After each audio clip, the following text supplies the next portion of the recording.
Hello students, बहुत बहुत स्वागत है हमारे यूट्यूब चैनल में। आज मैं लेक्चर नंबर 2 लेकर के आया हूँ आप लोगों के सामने, ट्रांसमिशन एंड डिस्ट्रीब्यूशन सिस्टम का। इसको हम लोग पावर सिस्टम के भी नाम से जानते हैं। तो जैसा कि हम लोगों ने पिछले लेक्चर में देखा था इंसुलेटर के बारे में और उसकी प्रॉपर्टीज़ के बारे में, आज हम लोग टाइप्स ऑफ इंसुलेटर को डिस्कस करेंगे। तो आइए हम लोग समय बिना बर्बाद किए हुए हम लोग अपने टॉपिक पे आते हैं स्टूडेंट्स। तो हम लोग देखते हैं कि इंसुलेटर के कौन कौन से टाइप होते हैं। पहला हमारा पिन टाइप इंसुलेटर, दूसरा हमारा सस्पेंशन टाइप इंसुलेटर, इसको हम लोग डिस्क टाइप इंसुलेटर के भी नाम से जानते हैं। तीसरा हमारा स्ट्रेन इंसुलेटर, चौथा हमारा साइकिल इंसुलेटर।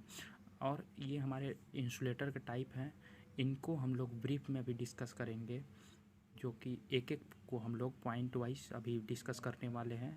तो सबके बारे में हम लोगों को नॉलेज मिलेगा कि कौन इंसुलेटर कितने केवीए पर वर्क करता है और क्यों इस इंसुलेटर का कहाँ पर यूज किया जाता है। ओके स्टूडेंट्स, तो हम लोग पिन टाइप इंसुलेटर को डिस्कस करते हैं। ये हमारा डायग्राम है, डायग्राम को अच्छे से देखिए। ये हमारा क्रॉस आर्म है, ये साइड में इसको हम लोग क्रॉस आर्म बोलते हैं। ये इसके ऊपर इंसुलेटर हमारा फिक्स है।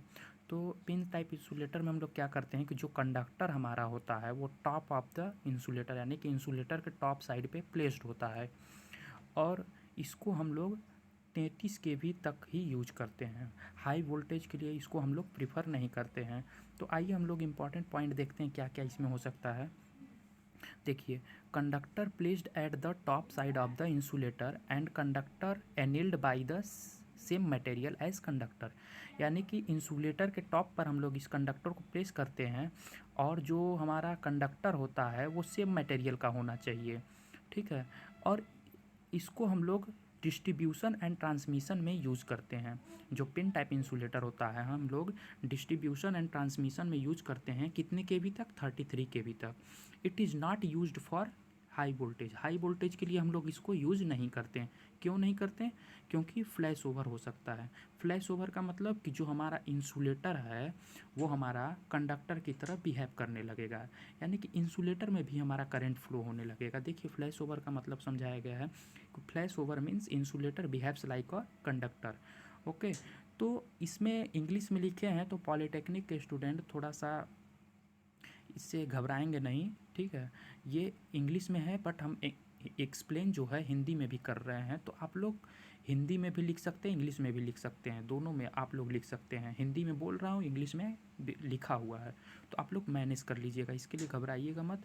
काफ़ी अच्छे अच्छे भी टॉपिक हम लोग डिस्कस करने वाले हैं जो कि आपके कॉम्पिटिटिव एग्ज़ाम के लिए भी इम्पॉर्टेंट होंगे और आपके सेमेस्टर एग्ज़ाम के लिए भी इम्पॉर्टेंट होंगे। तो इसी तरह से लास्ट तक बने रहिएगा। अगली टॉपिक हम लोग डिस्कस करेंगे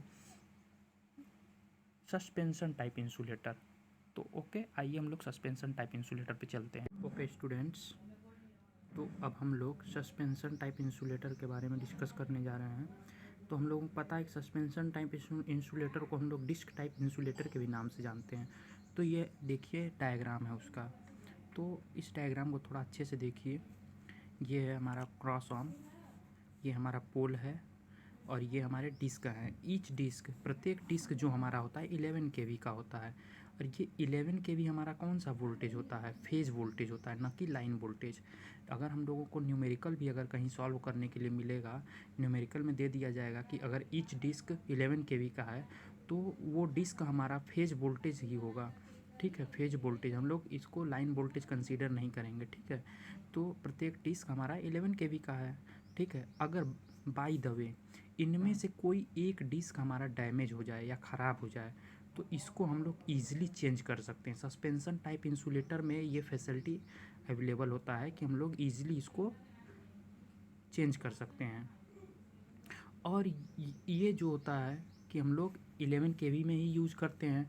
तो अब आइए हम लोग देखते हैं इसके इम्पॉर्टेंट पॉइंट्स को, क्या क्या इनमें इम्पॉर्टेंट पॉइंट्स हैं। तो देखिए, जैसा कि हम लोग अभी एक्सप्लेन कर रहे थे डिस्क टाइप इंसुलेटर में, उन सभी को डिस्कस करते हैं। आइए, each plate is design for 11 kV. 11 kV के लिए डिज़ाइन होता है। It is a series combination of various disc. देखिए यहाँ पर सब एक साथ सीरीज में जुड़ा हुआ है, 1 2 3, ये तीनों आपस में सीरीज में कम्बिनेशन है, यानी सीरीज में कनेक्ट है।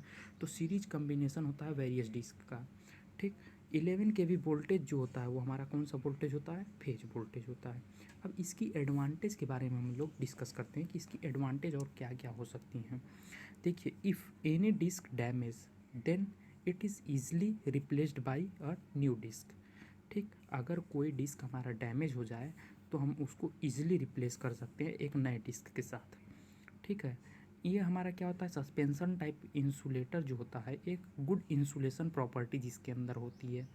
ठीक है, if we increase the transmission voltage then by adding extra disc, अगर हम लोगों को ये डिस्क है हमारा, अगर हम लोगों को ट्रांसमिशन वोल्टेज को इंक्रीज़ करना होगा तो हम लोग एक्स्ट्रा डिस्क को ऐड कर सकते हैं। जैसे 11 दूना 22, 11 तिया 33, 11 चौक 44, यानी 44 kV का अगर हम लोगों को लगाना होगा तो एक एक्स्ट्रा डिस्क को हम लोग ऐड कर देंगे तो 44 kV के लिए अवेलेबल हो जाएगा।